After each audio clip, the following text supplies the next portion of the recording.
कभी सोचा है कि कोई वचन, कोई वादा इतना ताकतवर हो सकता है कि एक पिता को अपने ही 7 बच्चों को मरते हुए देखने पर मजबूर कर दे?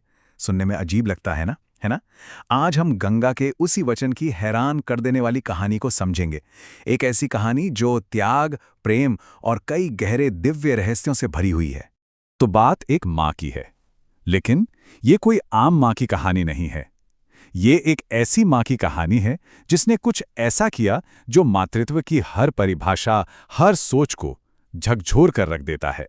जी हाँ, ये माँ कोई साधारण माँ नहीं थी।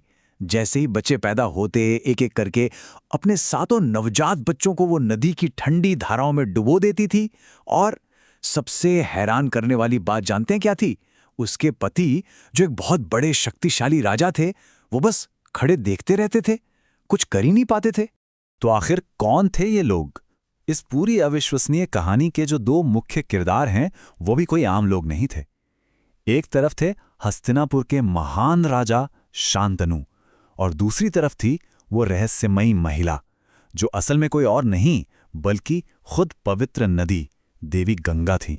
तो कहानी शुरू होती है एक शांत नदी के किनारे से। राजा शांतनु यूं ही टहल रहे थे जब उनकी नजर एक स्त्री पर पड़ी, जिसकी खूबसूरती अलौकिक थी, मतलब ऐसी कि बयान नहीं की जा सकती। राजा को क्या पता था कि वो जिसे देख रहे हैं वो असल में स्वयं नदी की देवी गंगा हैं। राजा शांतनु तो उन्हें देखते ही रह गए, पूरी तरह से मोहित हो गए और तुरंत ही शादी का प्रस्ताव रख दिया। पर गंगा मान तो गईं, लेकिन एक बहुत ही अजीब और बहुत ही सख्त शर्त के साथ। उन्होंने कहा, मैं जो भी करूंगी आप उस पर कभी कोई सवाल नहीं उठाएंगे, चाहे वो काम कितना ही अजीब क्यों ना लगे, और जिस पल आपने सवाल किया मैं आपको हमेशा के लिए छोड़कर चली जाऊंगी। अब राजा तो प्यार में इतने डूबे हुए थे कि उन्होंने एक पल भी नहीं सोचा और फौरन हाँ कर दी। भाई, प्रेम के आगे एक वादा क्या चीज है। पर उन्हें क्या मालूम था कि यही वादा उनकी जिंदगी की सबसे बड़ी और सबसे दर्दनाक परीक्षा बनने वाला था। तो ठीक है, दोनों की शादी हो गई और कुछ वक्त तक तो सब कुछ खुशहाल था, बिल्कुल सही चल रहा था। लेकिन बहुत जल्द शांतनु के उस वचन की असली भयानक परीक्षा शुरू होने वाली थी। कुछ समय बाद उनके पहले बेटे का जन्म हुआ। पूरे राज्य में जश्न का माहौल था, खुशियां ही खुशियां थीं। लेकिन ये खुशी ज्यादा देर टिक नहीं पाई। गंगा ने उस नन्हे से बच्चे को गोद में उठाया और बिना कुछ कहे बड़े ही शांत भाव से उसे नदी की लहरों में डुबो दिया। राजा शांतनु का तो जैसे दिल ही बैठ गया। वो बस देखते रह गए, सदमे में। उन्हें यकीन ही नहीं हो रहा था कि ये क्या हो गया। लेकिन वो क्या करते? वो तो अपने वचन से बंधे हुए थे, एक शब्द तक नहीं कह सकते थे। और ये भयानक सिलसिला रुका नहीं। एक के बाद एक 6 और बेटे पैदा हुए, और हर बार गंगा ने वही किया, बच्चे को उठाया और नदी में बहा दिया।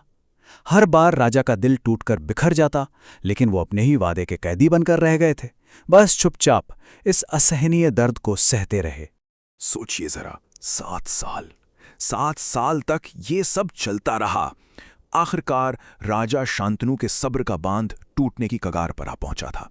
और फिर उनके 8वें बेटे का जन्म हुआ।